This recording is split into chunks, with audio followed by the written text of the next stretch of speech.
నమస్తే, welcome to Ankusam channel. ఎంతో కాలం ఎదురు చూపుల తర్వాత వ్యూహం సినిమా రిలీజ్ అవ్వడం జరిగింది.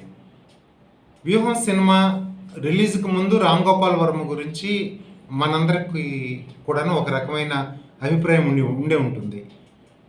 అతను ఒక ఆకతాయి అని, బాధ్యతలు తీసుకోవడానికి ఇష్టపడని వ్యక్తి అని మనకందరికీ ఆయనే చెప్పుకున్నాడు. మనందరికీ చూసాం కూడాను. మొట్టమొదటిసారిగా ఆయన సమాజం పట్ల ఎంత బాధ్యతగా ఆలోచిస్తాడనేటువంటి విషయం హైదరాబాద్లో కుక్కల దాడిలో చిన్నారి మృతి చెందినప్పుడు మన మేయర్ విజయలక్ష్మి గారు ఆ దాడి పట్ల వ్యాఖ్యానిస్తూ కుక్కలకి నాన్ వెజ్ దొరక్క దాడి జరిగింది అని చెప్పుతూ ఒక నవ్విన విధానాన్ని ఆయన మోనాలిసా చిరునవ్వుతో పోలుస్తూ, నాకు కిందకు అవకాశం ఉంటే ఆమె ఇంట్లో ఒక 5,000 కుక్కలను వదలాలని ఉంది అని చెప్పేసి ఒక చిన్నారి మృతి పట్ల బాధ్యతలే తీసుకోవడానికి ఇష్టపడనన్నటువంటి వ్యక్తి, నేను ఎవరి గురించి అన్నటువంటి వ్యక్తి ఒక చిన్నారి మృతి పట్ల అంతగా చెలించిపోయి మీడియా ముందుకు వచ్చిన తరువాత, ఎక్కడైతే ప్రజల తరపున ప్రాతినిధ్యం వహిస్తున్నటువంటి పార్టీలు పార్టిసిపేట్ చేయాల్సినటువంటి సందర్భంలో అవన్నీ కూడాను వాళ్ళు విస్మరించినటువంటి నేపథ్యంలో ఒక్క రామ్ గోపాల్ వర్మ మీడియాలోకి వచ్చి మాట్లాడిన తర్వాతనే ఆ ఘటన పట్ల, ఆ విషాదకర ఘటన పట్ల ప్రభుత్వాలు కదలటం జరిగింది. మొట్టమొదటిసారి మనందరినీ కూడాను ఈ విషయంలో రామ్ గోపాల్ వర్మ యొక్క నేచర్ని ఆయన మనకి ఆశ్చర్యానికి గురి చేసి ఉంటుంది. ఈ సినిమా ద్వారా దానికి మించి ఆయనకి సమాజం పట్ల ఎంతో అవగాహన ఉన్నదని, లేదా బాధ్యతగా ఆలోచిస్తాడని కూడాను మనందరికి కూడా అనిపిస్తూ ఉంటుంది ఈ సినిమా ద్వారా. తను జగన్మోహన్ రెడ్డి గారు ఓదార్పు యాత్ర తర్వాత నుంచి ఎవాల్వ్ అయినటువంటి విధానాన్ని చాలా బాధ్యతతోటి, ఓపికతోటి, ఎంతో అబ్జర్వేషన్ తోటి తెరకెక్కించడం జరిగింది.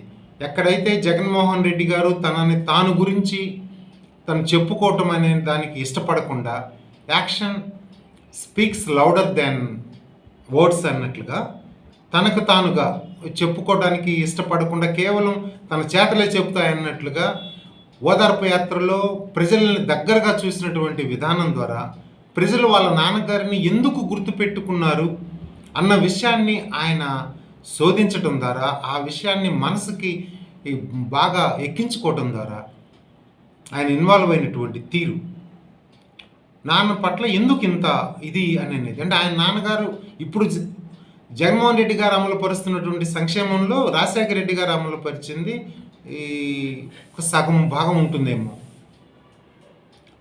దానికే వాళ్ళు అంతగా మెప్పు పొందుతున్నారు. ఇంతకు మించి నేను వాళ్ళ హృదయాలలో, వాళ్ళ గుండెల్లో నేను ఉండాలనేటువంటి ఒకే ఒక్క కాన్సెప్ట్ తీసుకున్నటువంటి విధానాన్ని ఆయన మాటల ద్వారా కాకుండా తను సంక్షేమం ద్వారాను, ప్రజల పట్ల ఆయన చూపిస్తున్నటువంటి సంక్షేమం, మరీ ముఖ్యంగా పిల్లల పట్ల, స్కూల్ చిల్డ్రన్ పట్ల, ఇంకా ఆ సబ్జెక్ట్లోకి వెళ్తే అది మనకి సమయం సరిపోదు.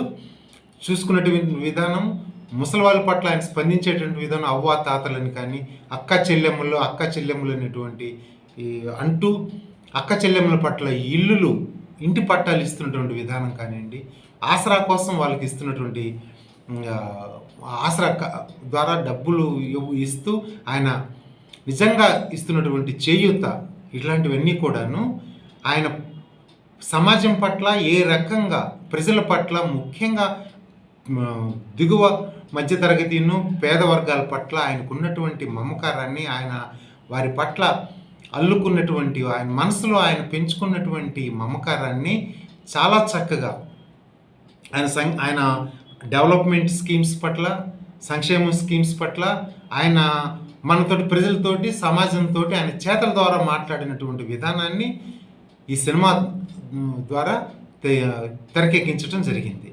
దీన్ని వైఎస్ఆర్సీపీ అభిమానులు ఏదో ఊహించుకొని ఈ సినిమాకి వెళ్తే మాత్రం వాళ్ళు భంగపడతారు. ఆయన మొదటి నుంచి రామ్ గోపాల్ వర్మ గారు చెప్తూనే ఉన్నారు, పబ్లిక్ డొమైన్లో ఉన్నటువంటి విషయాలనే నేను ఇక్కడ చెప్పాను, కొత్తగా ఏం చెప్పలేదని. కాకపోతే యాత్ర 2 రాజశేఖర రెడ్డి గారి జీవిత చరిత్ర మనందరికీ తెలిసిందే అయినా కానీ యాత్ర 2లో వాళ్ళు తెరకెక్కించిన విధానం ఎంతో భావోద్వేగపూర్వకంగా ఉంటుంది. అది ప్రతి ఒక్కరి కళ్ళు కూడా చెమ్మగిల్లేలాగా ఆ సినిమా తీయటం జరిగింది. అంత ఎక్స్‌పెక్టేషన్స్ తోటి మనం ఈ సినిమాకెళ్ళకూడదు. కేవలం జగన్మోహన్ రెడ్డి గారు చెప్పుకోలేనిది ఈ సినిమా ద్వారా రామ్ గోపాల్ వర్మ గారు చెప్పారు అనేది మాత్రమే మనము చూడాలి దీన్ని. ఆ రకంగా జగన్మోహన్ రెడ్డి గారి పర్సనాలిటీని ఎస్టాబ్లిష్ చేసినందుకు ఒక వైఎస్ఆర్‌సీపీ పార్టీ కార్యకర్తగా నేను ఆర్‌జీవీ గారికి ధన్యవాదాలు తెలియజేసుకుంటున్నాను.